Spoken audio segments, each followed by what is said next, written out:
감사합니다. 우리 옆에 있는 분 축복하며 인사 나누겠습니다. 나라를 위해 기도합시다. 나라를 위해 기도합시다. 나라를 위해 기도합시다. 그리고 한 번 더 인사하겠습니다. 당신은 기도 응답 받을 자격이 있는 분입니다. 당신은 기도 응답 받을 자격이 있는 분입니다. 당신은 기도 응답 받을 자격이 있는 분이십니다. 아멘. 할렐루야. 우리 이 남부교회는 이 새로운 비전을 품고 최선을 다해 기도하며 도약하는 과정 가운데 있습니다. 이 과정이라는 것은 아직 완전한 게 아니죠. 어와나도 그렇고 학원 선교, 교회 학교, 또 젊은 세대, 우리 중년 그룹, 또 어르신들, 또 교회 예배와 모든 사역 다 과정 가운데 전 있다고 생각해요. 그래서 우리 원팀 당회는, 우리 당회 별명 있는 거 아시죠? 우리 원팀, 하나의 팀입니다. 우리 원팀 당회는 기도하면서 교우들의 마음을 모아 목회적인 측면까지 고려하여서 우리 미래 세대를 위해서 교회를 새롭게 하려고 합니다. 아직은 이 공사의 범위를 다 정하지 못했고 기도하고 알아보는 가운데 있습니다. 만약 진행이 된다면 본당, 그리고 음향, 영상, 또 쉴만한, 어르신들이 쉴만한 자리, 자녀들이 예배를 잘 드릴 수 있는 공간, 안전한 시설 등을 마련하려고 합니다. 그래서 올해 당회와 함께 새로 출범한 비전 위원회가 있는데요. 그리고 부족한 저를 위해서도 여러분 기도를 부탁드리겠습니다. 지금부터 이 기도를 공식적인 우리의 가장 중요한 기도로 선포하고 우리 온 교우들이 합심하여 기도해 주시고 중보기도의 기도의 중요한 제목으로 올려주시면 좋겠어요. 하나님께서 우리 남부교회를 준비시키셔서 지역과 민족 가운데 강력하게 사용하실 구원의 방주 역할을 하도록 인도해 주실 것을 믿습니다. 여러분 함께 기도를 부탁드리겠습니다. 사진 하나 보여드릴게요. 이 사진은 지난주의 문제의 사진입니다. 정기 당회를 마치고 우리 목사님들과 장로님들이 편을 나눠 4팀으로 볼링을 쳤습니다. 여러분 제가 얼마나 잘 치는지 모르시죠? 왜 웃으시는 거죠? 기회가 된다면 한번 우리 같이 어울릴 수 있는 시간이 와도 좋겠습니다. 안수집사회, 권사회, 청년들, 3040 다 덤비십시오. 저는 특별상을 받은 사람입니다. 다음 사진. 여러분 저는 특별한 사람이에요. 이게 글자가 안 보여서 지금 다행인데요. 아이고, 굳이 제가 부탁도 안 한 일을 하셨어요. 이것이 무엇이냐면 됐습니다. 네네, 이 사진이 좋겠습니다. 볼링의 레일을 보면 가장자리에 빠지면 안 되는 길이 있어요. 왼쪽에 하나, 오른쪽에 하나 이렇게 좌우에 있습니다. 그래서 가장 많이 빠진 분에게 주는 상이 미스 상이었습니다. 제가 그 상을 받은 사람입니다. 누가 아이고도 하고 아멘도 하시는데요, 저는 성경적 가르침을 따라 좁은 길로 가려고 했던 것 같은데요, 아무튼 행복한 시간이었습니다. 우리 당회가 이렇게 행복하게 함께하고 있습니다. 그렇게 은혜롭게 당회가 늘 진행되도록 위의 기도를 부탁드리겠습니다. 여러분 토드 로즈라는 분의 집단 착각이라고 하는 책이 있어요. 집단 착각, 그 책에 보면 집단 착각은 사람의 침묵을 먹고 사는 괴물이다라고 하는 좀 강한 표현이 있습니다. 집단 착각은 사람의 침묵을 먹고 사는 괴물이다. 이것이 이제 우리가 시간 관계상 굵은 책이라 짧게 요약해드리면 문제가 발생했습니다. 그런데 그 문제가 발생한 것을 말하지 않으면 모두가 같은 생각이라고 하는 집단 착각에 빠진다는 요지를 가지고 있어요. 저자는 타인의 생각에 휘둘려 다수의 의견을 중시하는 경향을 지적합니다. 진정한 자기의 생각과 가치의 추구를 요청합니다. 그래야 사회가 더 건강하게 갈 수 있다고 제안해요. 책을 읽으며 저는 이런 생각이 들었습니다. 역시 좋은 질문을 해야 되는구나. 문제가 발생했을 때 좋은 질문을 해야 되는구나. 그래야 해결의 길로 접어들 수 있습니다. 만약에 어린 자녀를 키우셨을 때 생각해 보시면 잘못했어요. 잘못했을 때 봐라, 너 그럴 줄 알았다. 너 그렇게 아빠를 닮아가지고 그렇게 잘못할 줄 알았다. 저희 집 얘기하는 거 아닙니다. 이렇게 비난했을 때와 야 누구야, 그래 이번에는 실수였구나. 그럼 다음번에는 어떻게 하면 좋을까? 이 똑같은 일이 벌어졌을 때 넌 어떤 결정을 할 거야? 라고 질문을 한다면 그 아이의 머릿속에서 답을 찾아가야 되는구나. 나는 어떤 선택을 할까 결정할 수 있겠죠. 기도가 그렇습니다. 내가 해결할 수 없는 수많은 문제에 관해 하나님 앞에 서서 좋은 질문을 던지는 나, 자신에게 던지는 나, 바로 이것이 있어야 합니다. 여러분, 기도는 하나님께만 올려드리고 하나님께만 요청하는 거 아닙니다. 기도는 하나님과 우리와 대화라고 하잖아요. 하나님이 말씀으로 우리에게 은혜를 주시지만 또 응답으로 우리에게 역사하시지만 그분 앞에 서 있는 내가 나에게 던지는 질문도 받아야 합니다. 그렇게 도저히 해결할 수 없는 무너진 나라가 있었습니다. 성경의 이스라엘. 여러분, 이스라엘은 그냥 어떠한 나라, 성경의 역사에 나와 있는 지금도 현존하는 나라, 이렇게 이해할 것이 아닙니다. 그렇기 때문에 이스라엘이 특별한 것도 아닙니다. 성경은 모든 것을 기록하지 않습니다. 태초에 천지를 창조하셨을 때부터 아담, 그리고 그의 아들인 가인과 아벨, 가인의 후손들이 세상으로 나아가 살아갈 때 이미 사람들이 있었어요. 성경은 선택적 기록을 합니다. 하나님의 역사가 어디에서 어떻게 흘러가는지에 대한 선택적 기록이요. 그래서 이 이스라엘이 그 당시에 다 무너져서 신앙의 정체성까지 잃어버렸을 때 한 사람이 기도했습니다. 그 한 사람의 기도로 말미암아 이스라엘이 놀라운 부흥기를 겪게 되는데요, 바로 느헤미야입니다.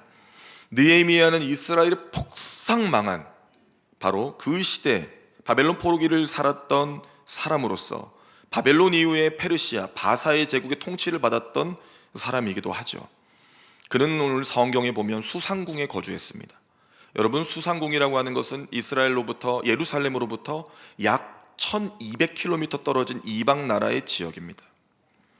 느헤미야는 어떤 이유에서인지는 모르겠으나 총 1차, 2차 포로 귀환, 이방 나라의 왕의 명령으로 갑작스럽게 이 포로 생활을 하던 이스라엘 민족이 예루살렘으로 복귀하라는 명령을 받습니다. 그 1차와 2차 포로 귀환 때 속하지 않았던 그 중에 한 사람이 바로 느헤미야였습니다. 당시 이스라엘은 나라를 잃었고 예배 처소를 잃었어요. 여러분, 이스라엘은 우리가 선민 이렇게 말합니다. 선택된 하나님의 백성이에요. 그런데 왜 선택되었습니까? 그들이 특별해서 IQ가 높아서 아닙니다. 하나님께서 예배를 받으시기에 가장 좋은 모습으로 선택하여 주셨는데 예배 처소를 잃었어요. 여러분, 이것이 가장 심각한 문제입니다. 그리스도인이 교회를 잃고 그리스도인이 복음을 잃고 그리스도인이 예배를 잃는다. 여러분, 이것이 얼마나 큰 일입니까? 그러한 민족의 정체성까지 심각한 위협 속에 있을 때 마치 그 아까 말씀드렸던 책의 제목처럼 집단 착각에 빠져 있는 것처럼 신앙의 거룩함도 하나님의 말씀의 역사도 무시한 듯 현재 상황을 직시하고 모두 그 안에 매몰되어 있어서 누구도 예배의 중요성과 하나님의 존귀함을 말하지 않았어요. 그 누구도 거룩한 백성이 되고자 말하지 않았습니다. 그 누구도 자기들의 죄와 민족의 죄를 고하지 않았어요. 하나님의 자녀라는 정체성을 잃어버린 겁니다. 변하지 않는 상황이 길게 지속되니까, 이 포로의 시간이 길게 지속되니까 이 믿음과 정체성을 계속 잃어버려 갔습니다. 그 가운데 포로 귀환한 이스라엘 민족이 성전과 성벽을 재건하려고 애를 썼지만 계속 막혔어요. 오늘 그 이야기입니다. 느헤미야가 소식을 들었어요. 예루살렘 성벽은 허물어졌고 모든 성문은 불탔다라는 것입니다. 1차와 2차의 포로 귀환한 이스라엘 백성들이 예루살렘에서 그래도 성전을 세우고 무너진 성벽을 세우고 성문을 일으키려고 했으나 이방 나라와 그리고 공격하는 자들을 통하여서 다 무너지고 허물어지고 불탔다는 겁니다. 능욕을 받았다고 나와 있어요. 여러분, 이 소식을 듣고 느헤미야가 울었습니다. 애통하여 울었습니다.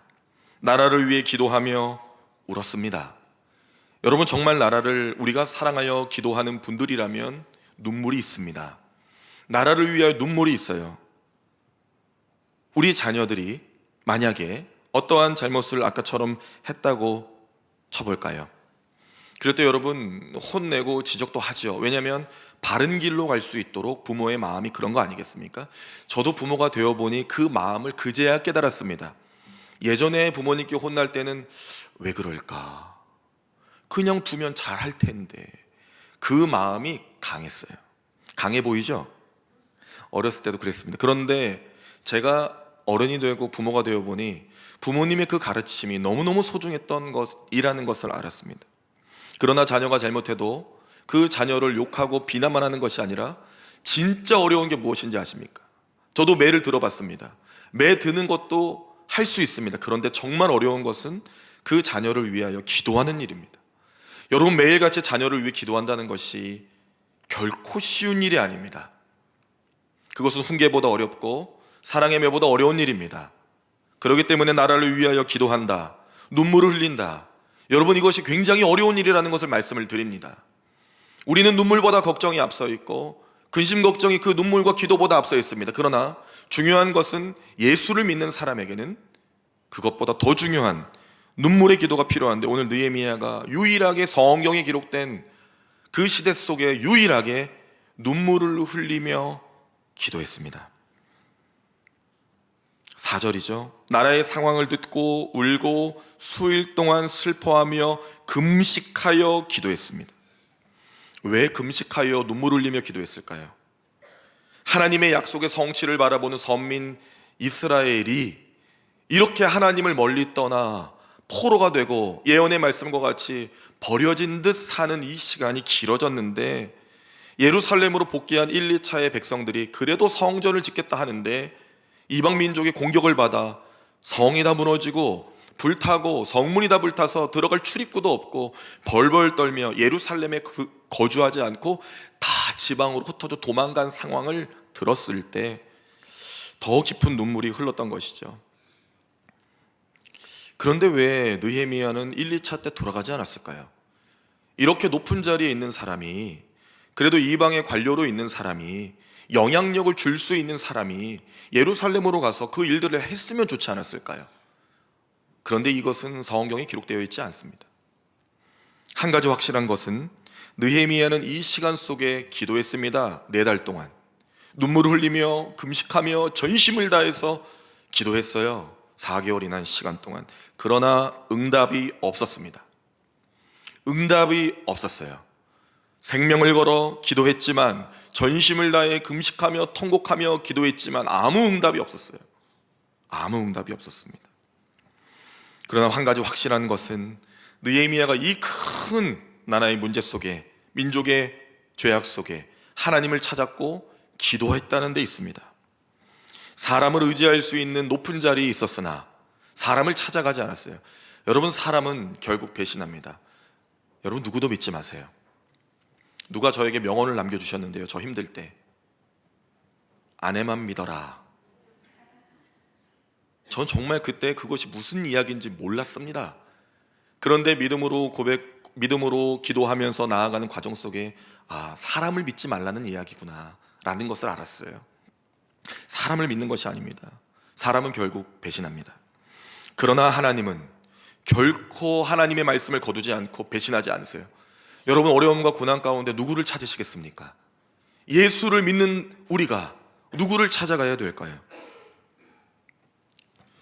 하나님을 구하는 사람, 하나님의 손에 모든 문제에 해답이 있다는 것을 믿는 사람, 예루살렘의 멸망과 회복은 하나님께 있음을 느헤미야가 믿었습니다. 하나님을 경배하는 자가 하나님을 경배하는 자리에 있어야 되는데 그곳이 다 무너지고 불타버린 이 상황, 그러나 가만히 보니 기도하면서 알게 된 사실인데, 민족과 자기의 죄로 인하여 벌어진 이 영적인 문제가 더 큰 것이었구나. 진짜 문제는 하나님과의 관계가 깨어져 버린 우리 민족에게 있구나를 느헤미야가 깨닫게 됩니다. 그래서 느헤미야의 기도에 보면 하나님과의 관계를 회복하고자 하는 몸부림이 있어요. 주전 445년 하나님의 이 한 사람, 나라와 민족을 위하여 전심으로 통곡하며 눈물 흘리며 기도하는 이 한 사람, 느헤미야의 기도를 통해 하나님이 위로를 보내주기 시작하십니다. 느헤미야라는 이름의 뜻이 하나님이 위로하시다 라는 뜻이에요. 하나님이 위로하셔야만 우리가 숨을 쉬지 않겠습니까? 하나님이 이 땅과 이 민족과 이 나라를 위로하셔야 사람이 아닌 하나님이 통치하시는 거룩한 나라가 되지 않겠습니까? 하나님의 약속이 이스라엘에게 있음을 알고 눈물과 전심으로 느헤미야가 이렇게 기도했어요. 크고 두려우신 하나님, 그게 5절입니다. 이것은 느헤미야 기도의 핵심적인 부분이에요. 크고 두려우신 하나님, 너무 멋지지 않습니까? 크고 두려우신 하나님, 왜 그렇게 기도했을까? 하늘의 하나님, 크고 두려우신 하나님, 주를 사랑하고 주의 계명을 지키는 자에게 언약을 지키시며 긍휼을 베푸시는 주님이라고 그 기도 서두에 밝혔어요. 여러분, 하늘의 하나님 무엇입니까? 하늘의 하나님, 하나님이 하늘에만 계시다는 게 아닙니다. 하늘을 만드시고 이 땅과 모든 것을 창조하신 하나님을 부른 거예요. 온 만물과 우주를 창조하신 하나님, 하늘에도 계시고 이 안에도 계시며 땅에도 계시고 온 우주 만물과 세계 속에 역사하시는 하나님, 왜 크고 두려우신 하나님이라 외쳤을까요? 죄 때문에 그렇습니다. 우리가 죄인이라는 것을 인정하고 인식하고 고백하면 하나님 두렵거든요. 여러분, 하나님을 두려워하세요. 하나님 두려우신 분입니다. 사랑이 하나님이니까 다 용서해 주시겠지, 그 주문처럼 외우지 말고요, 하나님을 두려워해야 돼요. 그래야 내가 오늘도 죄인임을 고백하는 하나님의 자녀로 설 수 있습니다. 내가 죄를 지었고 우리 민족이 죄를 지었습니다. 하나님 회개합니다. 그렇게 느헤미야가 회개의 기도를 시작하는 거예요. 회개로 기도하며 금식하며 통곡했던 거예요. 눈물을 흘리며 회개하며 기도했던 겁니다. 이 나라와 민족의 죄를, 나의 조상들과 나의 가정의 죄를 하나님 용서해 주옵소서. 크고 두려우신 하나님, 천지를 창조하신 하나님, 나는 죄인입니다. 우리 민족은 죄 가운데 있습니다. 우리가 버려진 것은 하나님 약속의 말씀대로 죄를 지었기 때문입니다. 하나님, 우리를 용서해 주옵소서. 예수님이 우리에게 알려주신 주기도문에도 나와 있습니다. 하늘에 계신 우리 아버지. 왜 예수님께서는 하늘이라는 표현을 쓰셨을까요? 마찬가지입니다. 하늘을 지으신 창조주 하나님께서 이 땅에 내려가 인간의 몸을 입으시고 십자가에 달려 죽으시는 그 일을 분부하셨어요. 그래서 예수님께서 그 역할을 감당하셨고 십자가에 달려 죽으십니다. 하늘에 계신 우리 아버지여야만 그 말씀이 성취되니까요. 이 땅을 창조하신 하나님의 명령이니까 완수해야 되는 것입니다. 절대 주권, 누구에게 있습니까? 하나님께 있습니다. 천지를 만드시고 우리의 모든 생사와 화복을 주장하시는 하나님께서 절대 주권을 가지고 계시기 때문에 예수님께서 하늘에 계신 우리 아버지, 그렇게 기도를 알려주셨어요. 서울동안교회 김영준 목사님의 책입니다. 거룩을 위한 오늘의 기도라는 책이에요. 좋은 책입니다. 그 책에 보면 욥, 다니엘의 세 친구, 예수님이 동일하게 기도했다라고 표현되어 있습니다. 하나님의 절대 주권을 인정하는 분들, 어려움 가운데서도 그 일이 되지 않더라도 상관없는 거예요. 하나님이 살아계시며 하나님이 말씀하신 일은 반드시 될 것이기 때문에 하나님만 구했다는 겁니다. 그 책에 보면 하나님의 절대 주권을 인정하기에 그 기도에는 나라고 하는 주체가 없답니다. 기도 속에 나라고 하는 주체가 없어요. 맞습니다. 예수님의 기도를 살펴보세요. 특별히 예수님의 기도로 전체가 구성되어 있는 요한복음 17장을 보십시오. 자기를 위한 기도가 없습니다. 하나님의 뜻과 하나님의 나라와 영광을 위한 기도만 존재할 뿐입니다. 오늘 느헤미야의 기도가 그렇습니다. 하나님이 영광을 받으셔야 되기 때문에 하나님의 약속된 민족이 이 죄 가운데 허우적대며 이렇게 포로살이하고 예배할 수 있는 모든 처소가 다 불타고 무너진 상황, 하나님 그대로 두지 마십시오. 강력하게 외치고 있어요. 시편 22편 28절입니다. 나라는 여호와의 것이요 여호와는 모든 나라의 주제심이로다. 아멘. 나라는 누구의 것입니까? 하나님의 것입니다. 하나님께서 모든 나라의 주인이십니다. 대주제요, 하늘의 하나님, 같은 표현입니다. 천지를 창조하신 하나님, 이 땅과 만물을 창조하신 하나님, 우리나라의 주인이신 하나님. 욥기 12장 23절입니다. 민족들을 커지게도 하시고 다시 멸하기도 하시며 민족들을 널리 퍼지게도 하시고 다시 끌려가게도 하시며, 모든 역사의 주권이 다 하나님 손에 있음을 성경이 밝히고 있습니다. 하나님의 절대 주권을 인정하는 신앙의 고백은 절대 순종이라고 하는 믿음으로 하나님 영광을 받으시는 거예요. 하나님의 절대 주권을 인정하는 기도를 느헤미야가 먼저 드렸다는 겁니다. 하늘의 하나님, 크고 두려우신 주여, 그렇게 외쳤어요. 여러분, 믿음이 없이는 하나님을 기쁘시게 하지 못한다고 히브리서 11장에 나와 있습니다. 하나님이 반드시 살아계신 것과 그분이 자기를 찾는 자들에게 상 주시는 이심을 믿으라고 합니다. 하나님은 살아계시고 하나님은 구하는 자에게 상을 주신답니다. 오늘 느헤미야가 그렇게 기도했어요. 하나님은 하늘의 하나님이시고 크고 두려우신 하나님이셔서 죄를 심판하시지만 언약의 말씀을 따라 하나님께 돌아오는 자를 버리지 않으시고 회개하여 구원하여 주시고 인도하여 주신다고 믿음으로 생명을 걸고 울면서 기도했습니다. 그리고 1000년도 더 지난 일을 끄집어냅니다. 기도하면서 모세에게 약속하신 하나님의 말씀이죠. 모세에게 약속하신 대로 하나님 앞에 죄를 지어 여러 나라로 흩을 것이라 하셨지만 9절, 만일 내게로 돌아와 내 계명을 지켜 행하면 너희 쫓긴 자가 하늘 끝에 있을지라도 내가 거기서부터 그들을 모아 내 이름을 두려고 택한 곳에 돌아오게 하리라. 아멘입니다. 사랑하는 여러분, 오늘 느헤미야의 기도가 너무너무 귀한 것은 하나님의 말씀을 의지하여 기도했다는 거예요. 그래야 여러분 중언부언하지 않습니다. 여러분 중언부언하지 않도록 하나님의 약속하신 말씀을 붙들고 기도하세요. 그래서 말씀을 암송해야 되고 말씀을 읽어야 되며 말씀의 은혜를 받으셔야 돼요. 무엇으로 기도하십니까? 하나님의 말씀을 가지고 기도하세요. 느헤미야도 그랬습니다. 만일 하나님, 우리가 하나님께로 돌아가면, 하나님 말씀하셨죠? 하나님의 계명을 지키면 쫓겨났지만 우리가 하늘 끝에 있을지라도 하나님 다시 부르셔서 하나님 앞에 예배드릴 수 있는 거룩한 자녀로 삼아주신다 하셨는데, 난 그걸 믿습니다. 하나님, 우리를 다시 불러주세요. 하나님, 이 불탄 대로 두지 마시고 이 통곡의 눈물을 받으셔서 하나님 앞에 설 수 있도록 인도해 주세요 라고 하며 어디를 바라보고 기도했냐면 예루살렘을 바라보고 기도했습니다. 여러분, 세상의 관점으로 볼 때는 예루살렘은 이미 끝났어요. 다 불탔고 이 민족에 의하여 멸망당했고, 세우려고 성전을 지어도 성벽을 제거해도 또 무너지고 성문들은 다 불타버려서 아무 소망이 없는 곳이 바로 현재의 예루살렘입니다. 그러면 느헤미야가 그 현재의 예루살렘 보며 가슴만 아파했을까요? 아니요, 아닙니다.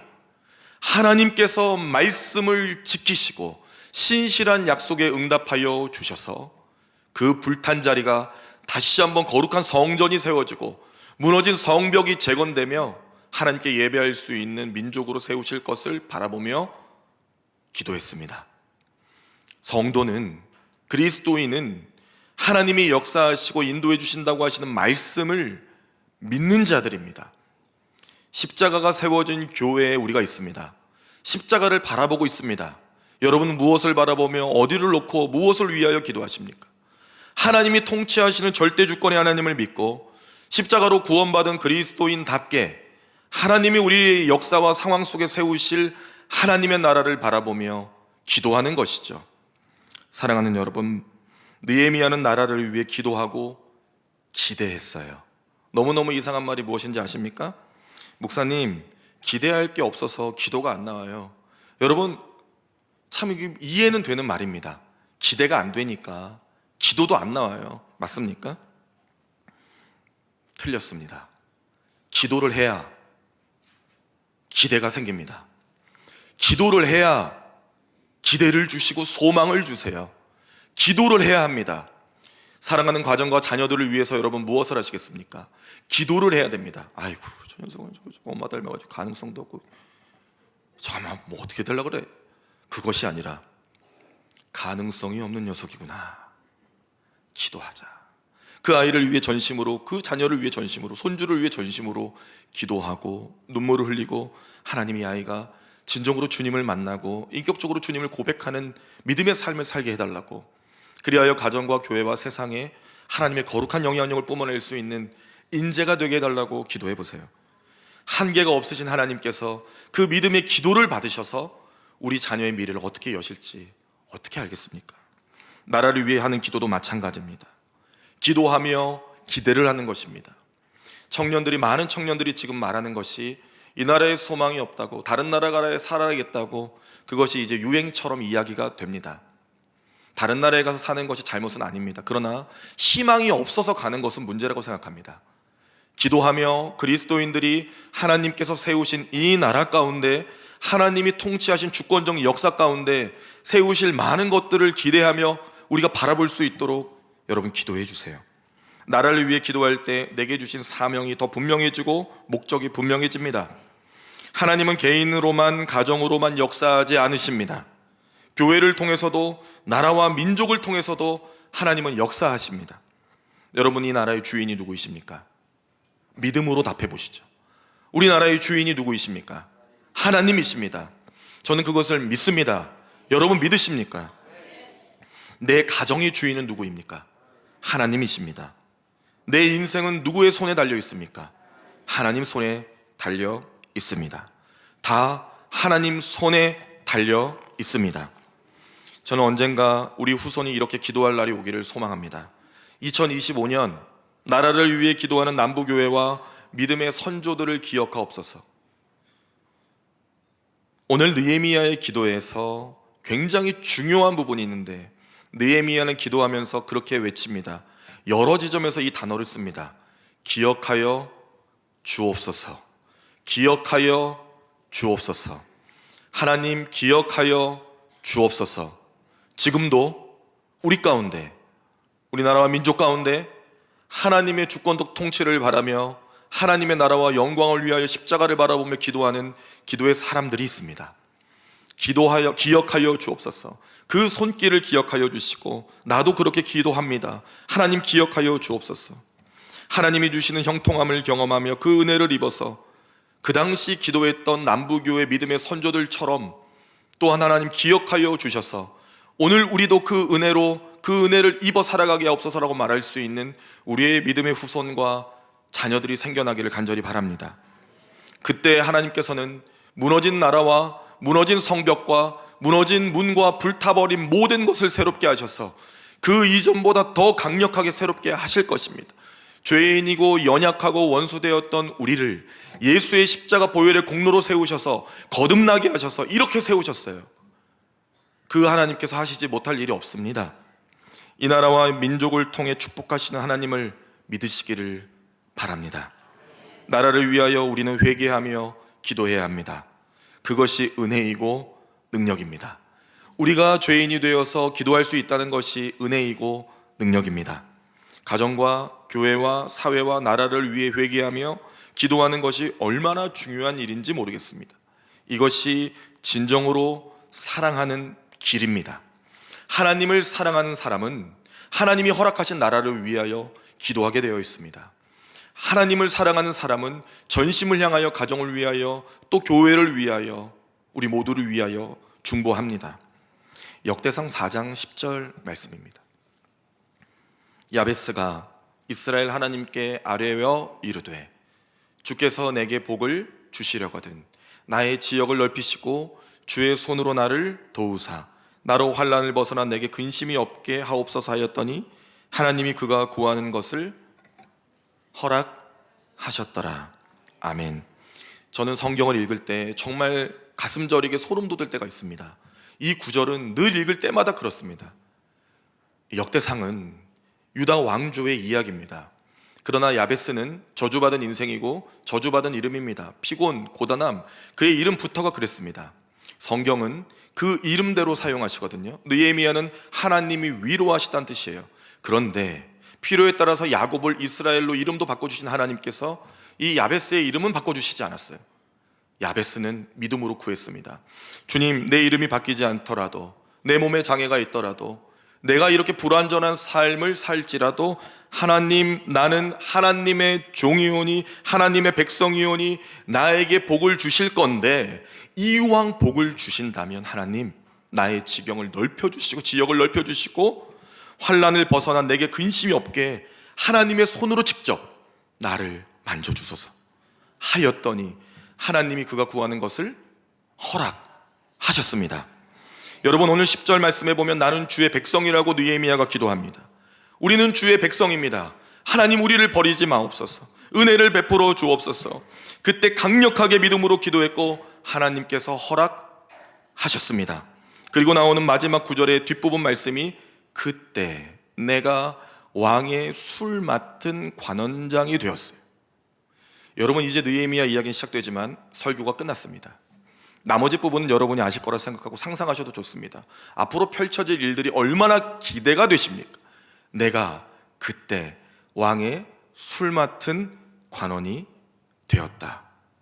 왕의 술 맡은 관원으로서 그 당시 온 세계를 제패했던 페르시아의 바사의 왕의 술 맡은 관원장이 되어서 가장 측근에서 왕과 대화할 수 있는 위치로 하나님께서 가장 적절한 자리로 보내주셨어요.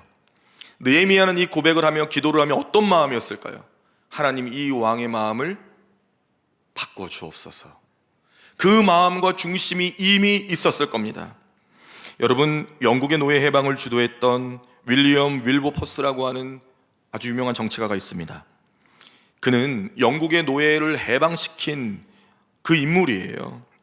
그 당시 영국은 나라 산업의 절반 정도가 노예 산업에 기댈 정도로 엄청나게 악한 일들을 했습니다. 그 일을 평생 동안 기도하며 성공을 해낸 복음주의 정치가 윌리엄 윌버포스가 아들에게 전한 편지의 내용입니다. 내가 너에게 원하는 것은 아들아, 결코 아침마다 기도하는 것을 무시하지 마라. 짧게 하지 마라. 성급하게 마치지도 마라. 그러면 안 된다. 특히 골방에서 하나님과의 교제를 등한시하지 않도록 주의해라. 신앙생활에 있어서 이것은 치명적인 일이다. 만약 너가 하나님과 더 친밀한 교제를 할 수 있다면 아들아, 너는 지금보다 더 훌륭하게 하나님이 쓰실 것이다. 아멘이 나오지 않으세요? 저는 이러한 가르침을 주는 교회와 우리 부모 세대가 되었으면 참 좋겠습니다. 느헤미야의 기도는 우리에게 이러한 통찰을 시사합니다. 하나님 앞에 가까이 가고 하나님께 소망을 두고 하나님이 다스릴 이 나라와 백성, 우리 가정, 교회가 된다면 불타고 무너지고 다 허물어진 땅과 황폐해지고 아무 소망 없어 보일지라도 그 십자가의 방향 예루살렘을 바라보며, 우리에겐 십자가죠, 예수 그리스도의 십자가를 바라보며 전심으로 기도한다면 하나님이 살리십니다. 새롭게 하십니다. 이후에 이방의 왕이 명령하여 조서를 내려서 예루살렘 성전이 지어는 모든 물자를 제공했어요. 느헤미야가 예루살렘으로 갈 때 많은 군사로 호위시켰습니다. 그 이후에 벌어지는 일에도 관여했어요. 하나님은 이방 민족의 왕을 통해서도 이런 역사를 펼치시는 하나님이십니다. 중요한 것은 하나님 앞에 회개하며 전심으로 나라를 위해 기도하고 또 나를 통하여 하나님 역사하시기를. 여러분 눈치채셨을지 모르겠지만 마지막 구절에 보면 나라의 죄를 위하여 기도하고 용서해달라고 기도하고 하나님 우리를 살려달라고 기도했던 느헤미야가 자기를 위해 기도하기 시작합니다. 나에게 은혜를 내려주소서. 하나님, 나에게 은혜를 내려주소서. 가만히 보니까 자기가 지금 수상궁에 있는 것이 이상합니다. 하나님의 역사 가운데 이것이 진정으로 진행되는 일이 맞다면 나를 사용하실 것인데, 그렇다면 하나님 나에게 은혜를 내려주소서. 그때 내가 왕의 술 맡은 관원이 되었습니다. 사랑하는 여러분, 우리는 작습니다. 한 사람 한 사람은 작지만 우리의 맡은 자리와 역할과 직분이 있고 또 우리는 그리스도인으로서 책임이 있습니다. 하나님이 작은 나를 통하여 역사하셔서 작은 촛불이 번져 성령의 강력한 바람과 은혜가 이 땅과 이 민족을 덮는 은혜가 있기를 간절히 바랍니다. 하나님과의 관계를 회복하는 나라, 하나님과의 관계를 회복하는 백성, 가정, 바로 내가 되는 놀라운 은혜를 경험합시다. 하나님이 여러분을 만지실 것이고 우리나라를 만져주실 것입니다. 우리나라의 주인이신 하나님께서 이 땅과 민족과 미래를 다스리시고 역사하여 주실 것을 믿습니다. 기도하겠습니다. 하나님 아버지, 우리를 용서하소서. 우리의 죄를 회개하지 못하고 느헤미야와 같이 나라와 민족의 조상의 죄를 놓고 주님 앞에 기도하지 못하는 우리의 죄를 용서하여 주옵소서. 하나님을 멀리 떠나 하나님 없음과 같이 살고 안전하고 평안하게 산다 하더라도 우리는 마치 포로된 이스라엘과 같이 하나님 없이도 잘 사는 듯한 착각 속에 살 때가 얼마나 많은지 모르겠습니다. 우리의 큰 죄를 용서하여 주옵소서. 교회가 깨어 나라를 위하여 기도하게 하시고 민족이 깨어 나라를 위하여 기도하게 하시며 그리스도인들이 깨어 눈물로 통곡하며 기도하게 하여 주시옵소서. 우리 남부교회가 나라를 위하여 기도하는 교회가 되게 하시고 온 가정과 성도들이 주님 허락하신 은혜의 질서인 이 나라를 위하여 기도할 수 있도록 인도하여 주시옵소서. 하나님 아버지, 느헤미야의 기도를 통하여 강력하게 역사하셨고 때에 맞춰 왕의 술 맡은 관원이 되게 하여 주셨습니다. 하나님은 놀랍게 한 사람의 믿음의 기도를 통하여 역사하여 주셨습니다. 오늘 우리 교회가 그러한 교회가 되게 인도하여 주시고 여기 예배드리는 모두가 성령의 충만한 은혜 가운데 느헤미야와 같이 기도할 수 있는, 나라를 전심으로 사랑하고 하나님의 은혜를 갈망하며 민족이 구원받음에 우리의 생명 바쳐 기도할 수 있는 남부교회 온 성도 될 수 있도록 축복하여 주시옵소서. 모든 말씀 그대로 이루실 것을 믿음으로 감사드리며 예수님의 이름으로 기도합니다. 아멘.